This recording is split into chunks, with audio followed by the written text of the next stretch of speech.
जो संघर्ष सुरू झाला तो डोंगर कसा अबाधित राहील, डोंगर कसा वाचवता येईल या एका ध्यासानं मी झपाटलं गेलो आणि तिथून पुढं माझा प्रवास हा संघर्षाचा सुरू झाला। त्यामध्ये इथे शिंदे गावाजवळ डाऊ केमिकल कंपनी आणली होती शासनानं, ती सुद्धा वारकऱ्यांच्या पाठिंब्यानं हद्दपार केली।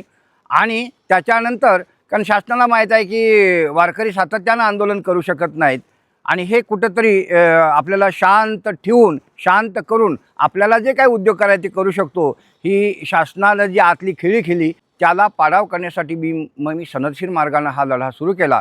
आणि 2008 नंतर सदर हा भामचंद डोंगर राज्य संरक्षित स्मारक घोषित करण्यासाठी, भंडारा डोंगर राज्य संरक्षित स्मारक घोषित करण्यासाठी मी शासन दरबारी संपूर्णपणे संशोधनात्मक अभ्यासात्मक पाठपुरावा केला। आणि सदर हा जो भामचंद्र डोंगर आहे आणि जवळच असणारा जो हाकेच्या अंतरावरती भंडारा डोंगर आहे, हे दोन्ही डोंगर राज्य संरक्षित स्मारक म्हणून 2011ला शासनाला घोषित करायला लावले।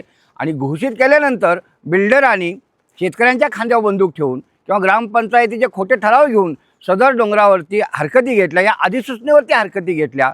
सदर डोंगरात कुठल्याही प्रकारची ऐतिहासिकता नाही, इथं कुठल्या लेण्या नाहीत, इथं कुठल्या गुफा नाहीत, म्हणजे आपली संस्कृती संतांची नाकारायचं कामसुद्धा या लोकांनी केलेलं आहे की ती नतद्रष्ट लोक म्हणावे लागतील